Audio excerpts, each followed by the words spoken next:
2022 चुनाव के लिए ओवैसी ने खेला मुस्लिम कार्ड। योगी पर साधा सबसे बड़ा निशाना। आखिर कैसे मुस्लिमों को लुभाने के लिए लग गए हैं असदुद्दीन ओवैसी और कैसे अब यूपी में होने लगा हिंदू मुसलमान। नमस्कार, स्वागत है आपका हेडलाइंस इंडिया पर। मैं हूं नवीन चौहान। अब भाषा भी बदलेगी और रंग भी बदलेगा क्योंकि 2022 आ रहा है। जैसे जैसे चुनाव नजदीक है वैसे वैसे रंग अब बदलने लगे हैं। अब जो हो जाए, या साफ साफ कहूं अब हिंदू मुसलमान हो जाए तो हो जाए, क्योंकि नेताओं ने तैयारी कर ली है। 2022 के रण में अपना झंडा फहराने की जद्दोजहद में लगे हैं AIMIM के मुखिया असदुद्दीन ओवैसी। एक बार फिर उन्होंने योगी पर जमकर निशाना साधा है, लेकिन यह निशाना उन्होंने चुनाव को अपने जहन में रखते हुए साधा है। असदुद्दीन ओवैसी ने बलरामपुर में भागीदारी संयुक्त मोर्चा के विशाल जनसभा को संबोधित करते हुए कह दिया कि उत्तर प्रदेश सरकार ने संविधान की धज्जियां उड़ा दी हैं। योगी आदित्यनाथ ने कोई कसर नहीं छोड़ी। योगी सिर्फ एक मजहब और जाति बिरादरी की बात करते हैं। ओवैसी योगी के सेकुलरिज्म के बयान पर भड़के और कहा कि भारत को मुकाम दिलाने में सेकुलरिज्म ने रोका तो डीजल पेट्रोल के दाम क्यों बढ़े।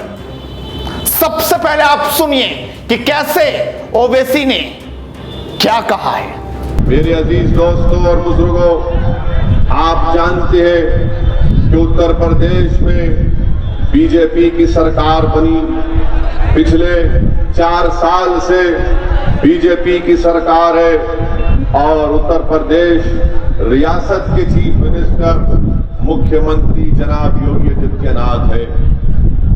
इन्होंने कोई कसर बाकी नहीं रखी कि भारत के संविधान की धज्जियां उड़ाई जाए।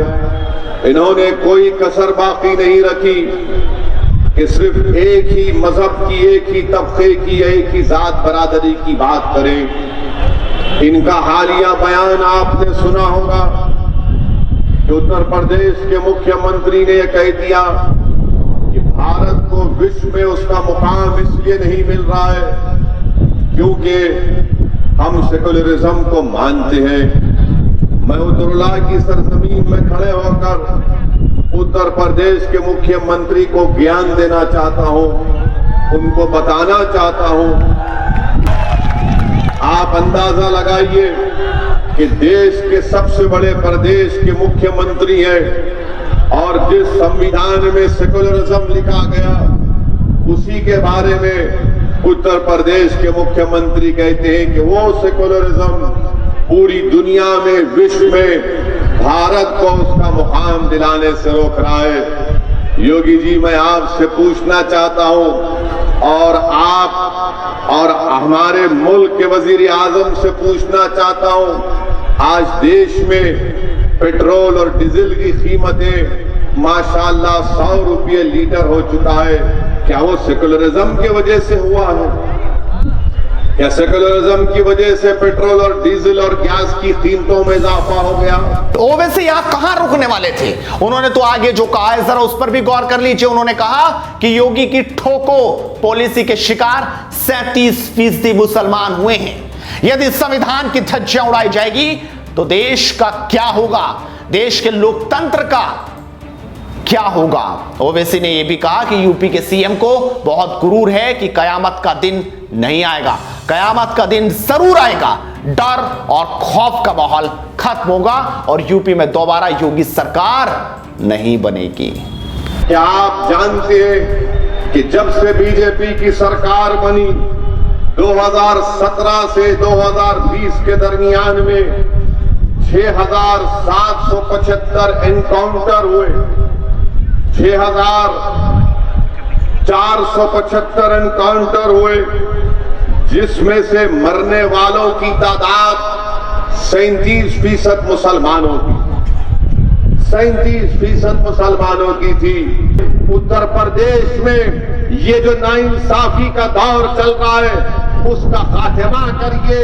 उत्तर प्रदेश के चीफ मिनिस्टर को बड़ा गुरूर है कि क़यामत कभी नहीं आएगी। योगी जी, क़यामत आएगी इंशाअल्लाह ताला। तो आपने देखा, दरअसल योगी के एनकाउंटर से परेशान है असदुद्दीन ओवैसी, योगी के बुलडोजर से परेशान है असदुद्दीन ओवैसी, और योगी के कदमों से, उनके एक्शन से परेशान है असदुद्दीन ओवैसी, क्योंकि जिस तरीके से वो लगातार अपराधियों को ठिकाने लगा रहे हैं, उससे अब उन्हें दिक्कत हो रही है, और इसीलिए वो मुस्लिम कार्ड खेल रहे हैं। वो मुस्लिमों में ये भ्रम फैलाने की कोशिश में लगे हैं कि योगी सिर्फ मुस्लिमों पर एक्शन लेते हैं। दिन पहले की बात है जब मुख्यमंत्री योगी आदित्यनाथ ने रामायण विश्व महाकोश की पूर्व पीठिका के विमोचन कार्यक्रम में कहा था कि भारत की समृद्ध परंपराओं को आगे बढ़ाने में सेकुलरिज्म शब्द ही सबसे बड़ा खतरा है।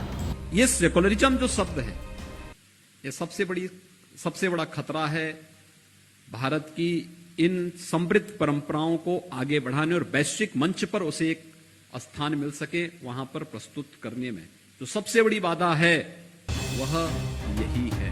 दरअसल ओवैसी ऐसा क्यों बोल रहे हैं? क्योंकि योगी का हंटर खतरनाक तरीके से चल रहा है। मुख्तार अंसारी को आप जानते हैं, कैसे वो छिपा बैठा है। अतीक अंसारी की प्रॉपर्टी पर कैसे बुलडोजर चल रहा है। यही तस्वीरें हैं जो ओवैसी को परेशान कर रही हैं। और सबसे बड़ी बात कि जो मुस्लिम वोट बैंक उत्तर प्रदेश में हैं, जिसे अब तक अखिलेश ले जा रहे थे, उस पर नजर ओवैसी की आ चुकी है। इसीलिए इस वक्त वो बंगाल में होने चाहिए थे, लेकिन यूपी में है कि यूपी के मुस्लिमों को किसी तरह से बरगलाया जाए। लेकिन आखिरकार आपको देखना चाहिए कि मुस्लिम बोलते क्या है, वो सोचते क्या है, और क्या वाकई वो ओवैसी के साथ हैं, ओवैसी को वो अपना नेता मानते हैं। जरा देखिए ओवैसी का कैसा लगता है? जैसे ओवैसी कहते हैं भाई वो मुसलमानों के नेता हैं, आपको क्या दिखता है, मुसलमानों के हैं नेता? अजय मुसलमानों की बात नहीं, जो काम अच्छा करता है वो कोई भी हो, अच्छा। वो चाहिए, मतलब ऊपर वाला वही दे दे बस हम। अच्छा कर कौन रहा? जो भी अच्छा करे आगे सबके लिए है, वो जो आगे करेगा अच्छा वो हो जाना चाहिए। बस जनता अखिलेश के वो है जी समर्थक उसके अच्छा, पक्ष। अखिलेश के समर्थक? हाँ जी पक्के। ओवैसी के नहीं? ना जी ना, ओवैसी का कुछ नहीं आया। कुछ नहीं आ रही बात यह ओवैसी की, ओवैसी हमारा नेता नहीं है। हम उस मतलब जो है ना धर्म के नाम पर वोट देने वाला यूपी का मुसलमान नहीं है, वो तो विकास के नाम पे वोट देगा। ओवैसी के जो आप कह रहे हैं ना, ओवैसी आएगा, बहुत अच्छी बात है। मतलब सारी पार्टियाँ आ रही, और भी पार्टियाँ आ रही, मान लिया जैसे चंद्रशेखर भी आ रहा है, अब तो केजरीवाल भी आ रहा, बाकी है ना वोट समाजवादी को ही जाएगा। तो देखा आपने आखिरकार उत्तर प्रदेश की जनता खुद क्या सोचती है। भले ही ओवैसी मुस्लिम कार्ड खेलने लग गए हों। आप इस वीडियो को शेयर जरूर कीजिए और लगातार जुड़े रहिए हेडलाइंस इंडिया के साथ, क्योंकि लगातार मुद्दे की बात होती रहेगी। नमस्कार।